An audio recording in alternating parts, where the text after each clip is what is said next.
le troisième et l'avant-dernier sujet, il s'agit du cas de Mamadou Pété Diallo. Oui, Omar. L'ancien ministre de la Santé, qui aussi, depuis son limogeage, commence à connaître des ennuis judiciaires. Ouais, c'est normal de demander des comptes à un ancien, souvent on parle d'humiliation, on parle de... Oui, non, ça, il faut comprendre un peu que l'État guinéen aussi a cette culture d'humiliation. Il y a beaucoup de personnes qui ont géré ce pays. Et à un moment donné, on les traite comme... c'est comme si c'est un malheur d'être responsable à un certain niveau. C'est comme s'ils n'ont jamais représenté quelque chose pour le pays. Et au fait, il faut comprendre encore que quand on gère, on a aussi ce devoir de rendre compte, ce devoir de redevabilité. Mais sauf que actuellement, avec le CNRD, on comprend qu'il y a des sujets qu'on ne communique pas dessus ou qu'on ne veut pas trop s'intéresser, et par contre il y a une célérité sur certains dossiers, et espérons que ça ne soit pas comme la situation qu'a vécu l'autre ministre Yaya Sow, qui aussi a eu les mêmes s'il faut des accusations, et après il a été innocenté, et l'État n'a pas communiqué sur ça, parce que si aujourd'hui on dit que Yaya Sow est accusé de détournement et accusé de vol, de corruption, et si c'est le cas, il faut revenir là-dessus, et il faut communiquer, laver son honneur, s'excuser, et aussi s'il faut le rétablir, parce qu'il était ministre, il faut le nommer ministre s'il est question, ou bien quand même le mettre quelque part. Et aujourd'hui, c'est la même situation que ce ministre aussi est en train de vivre.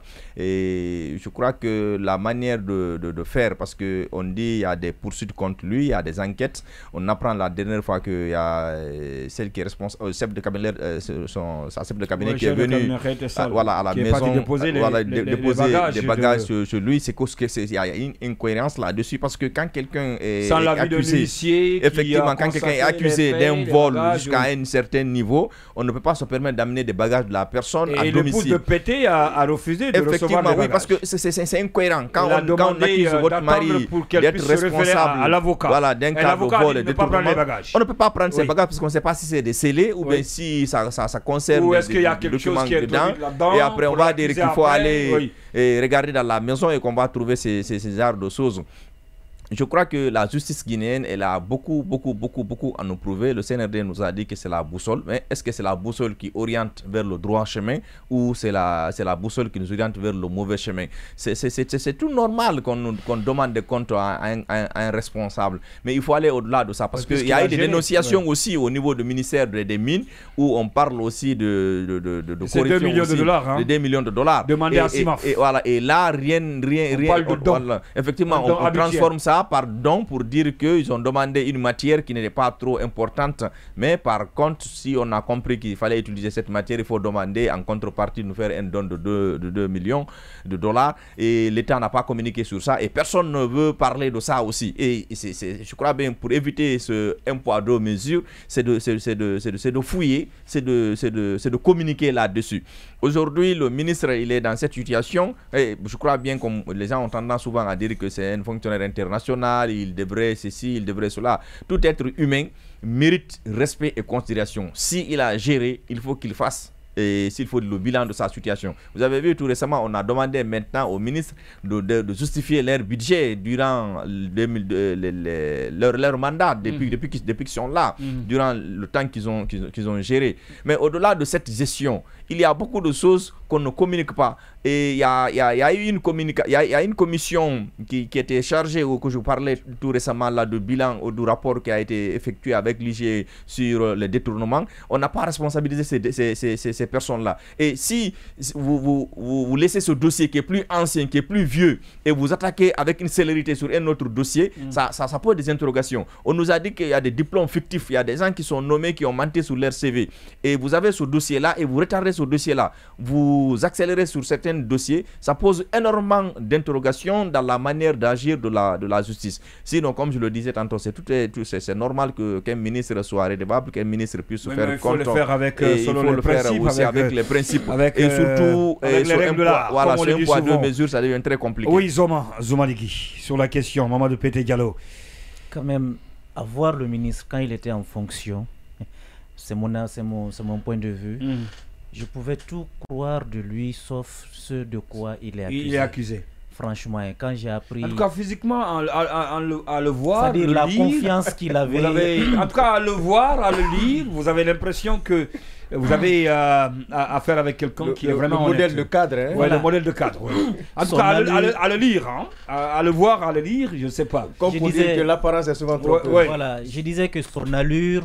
Oui, ça est trompé aussi ce qu'on lui accuse. Effectivement, évidemment. Voilà, c'est avéré. Je disais que quand j'ai appris la nouvelle, ça m'a vraiment fait... J'ai été très étonné.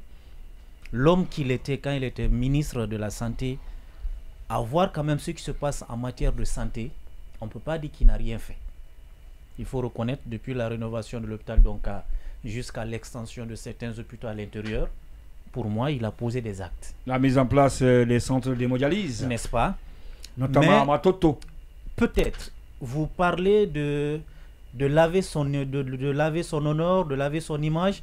Mais moi, ce que j'apprécie tout au moins dans toute cette affaire, c'est qu'on a affaire au moins à un gouvernement qui sanctionne ses ministres. Il vous souviendra que dans l'histoire de la Guinée, on a eu des présidents guinéens qui disaient à leurs ministres, prenez un peu, ne prenez pas tout. Qui l'avait dit? Nous le savons tous. Non, il faut Nous avons connu des présidents qui l'avaient dit, qui ont toujours mis en alerte. Vous pensez que je dans cette émission qu'il avait dit bien, je dis bien. Oui. Nous avons eu des présidents qui ont dit. Oui. Des présidents ou bien un président qui Nous avons eu des présidents qui ont dit. Qui et qui? Vous pensez qu'on ne sait pas que vous prenez, mais un jour va venir, vous allez rendre compte. Ils ont fait tellement de mises en garde, ils ont fait tellement d'alertes qu'ils n'ont pas mis en pratique la sanction ou la poursuite. Et puis voilà, ce qui est arrivé à la Guinée est arrivé.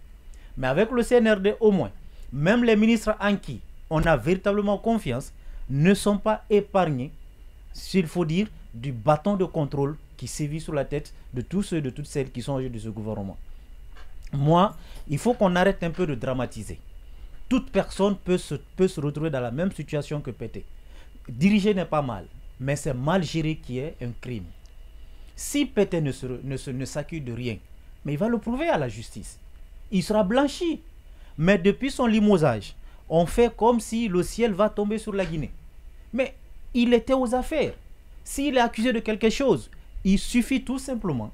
Mais comme l'autre l'a dit, les choses sont allées... C'est par rapport au cas Yaya, comme il a parlé de sanctions, Yaya a été blanchi par la justice, mais l'État n'a jamais communiqué là-dessus. Et pourtant, il y a son image qui est posée quelque part. C'est ça aussi, non? Tu as parlé des ministres sanctions. Non, il va terminer. Il a parlé des ministres sanctionnés. Je ne parle pas de Yaya. Je parle de Pété. J'ai commencé par dire, avoir l'homme quand il était aux affaires, pour moi, il était vraiment... Il était clean. Il était clean. Mais que ce que nous apprenons de lui comme accusation, quand même pose des interrogations.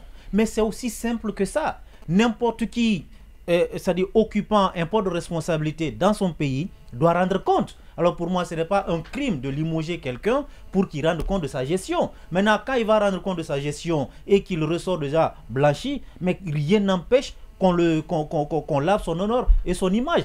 Je disais que ce que j'apprécie, on a au moins affaire à un CNRD qui sanctionne ses ministres qui, comme disait Odilon, à vue d'œil, ce sont des hommes propres. Là, vous dites qu'avec le CNRD, personne n'est à l'abri. Oui, mais sauf que même le ministre de la Justice, à un moment donné, il a été accusé, je ne sais pas, de surfacturation lors de sa tournée à l'intérieur du pays. Le ministre de la Justice, on a parlé de marché de gré à gré, on a parlé de la primature, on a parlé de la présidence. La primature, est-ce qu'il a été inquiété? On parlait tout récemment du cas de 2 millions de dollars avec le ministère des Mines et de la Géologie. Est-ce que Makassoba il est inquiété? C'est ça. L'IGE même a fait un rapport sur combien de milliards depuis que le CNRD est là, un rapport officiel. Mais jusqu'à présent, ça n'a pas donné suite. Omar, pardon. Allez-y, Omar.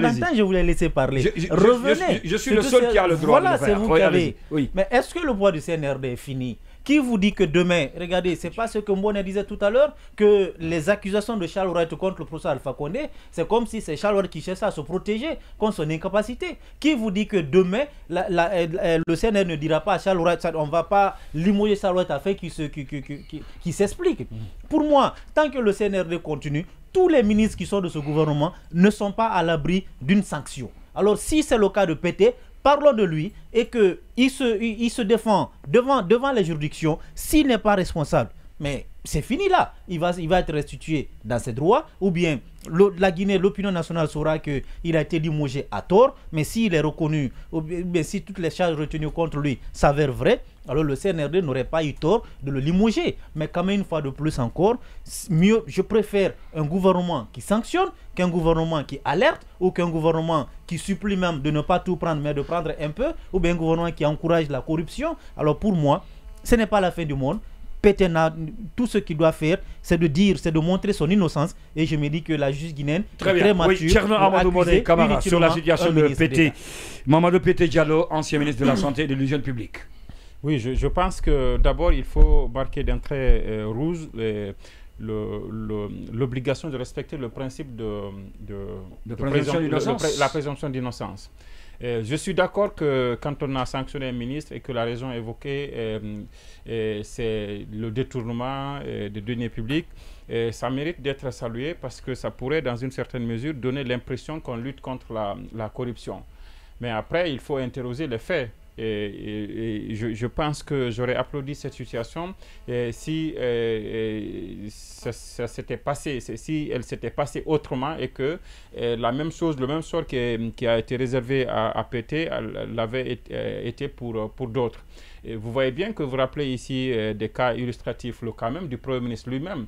Il y a pas mal de cas qui ont été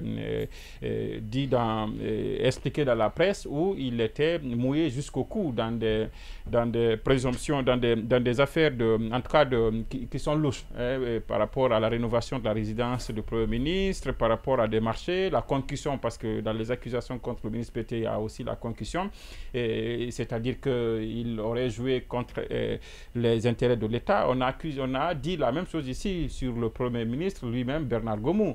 Et ensuite, le ministre de la Justice qui a été prompt à faire des injonctions contre le ministre Pétain, lui-même, il n'est pas sans accusation, notamment sur la gestion de l'argent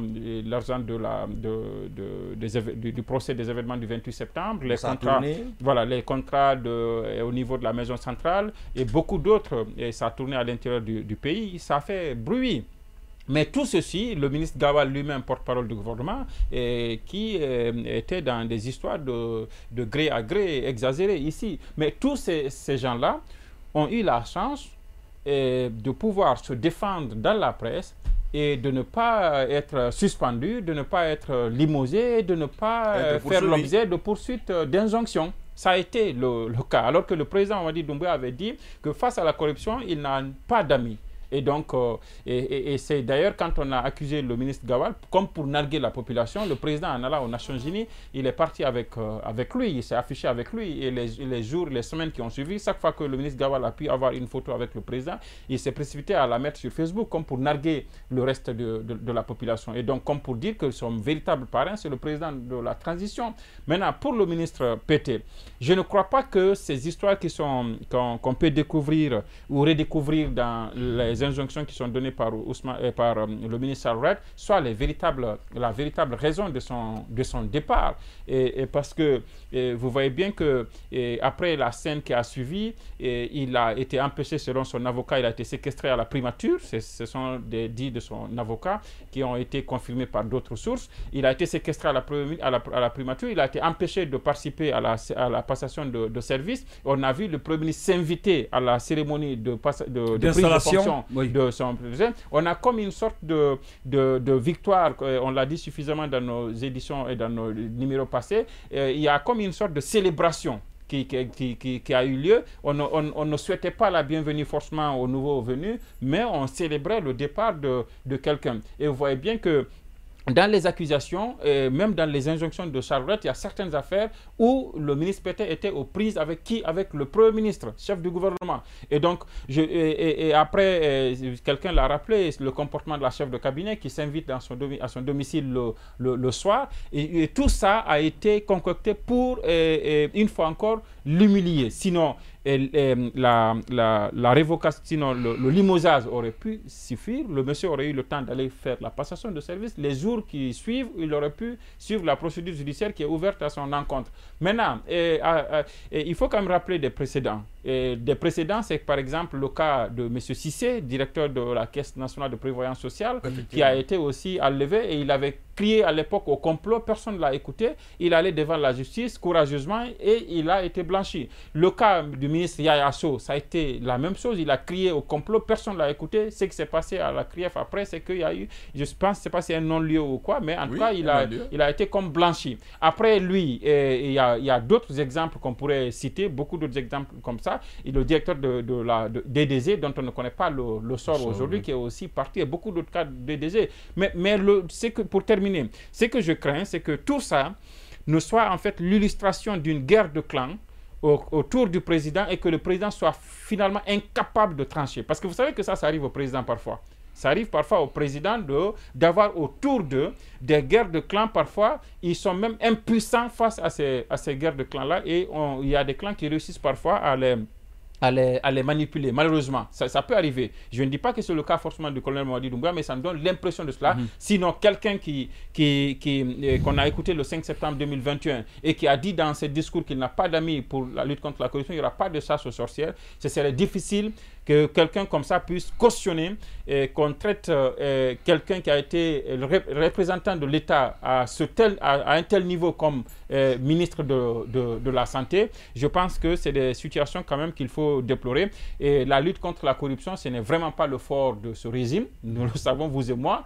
Et la lutte contre la concussion et tout ce qui s'ensuit, ce n'est pas le fort de ce régime. Sinon, des sanctions seraient tombées au lendemain de la publication du rapport de l'inspection générale d'État. Parce que là, au moins, c'est une institution qui relève du président de la transition. Ça, ce n'est pas des dires d'un journaliste moins crédible ou alors d'un blogueur. Le rapport lui a été soumis. Ou d'un blogueur. Oui. Mais ça, c'est un rapport d'une institution. Merci à vous, Tcherno. Sur l'état de la... Alpha Mamadou Diallo, sur la situation de Mamadou Pété Diallo. Donc moi, ce que j'ai envie de dire, c'est que quand je voulais juste rebondir, permettez-moi de rebondir sur la déclaration de M. Zouma.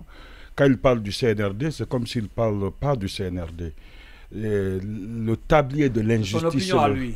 Oui, je vous explique. Je m'explique, c'est son opinion, mais j'ai le droit ici d'échanger avec lui et de donner.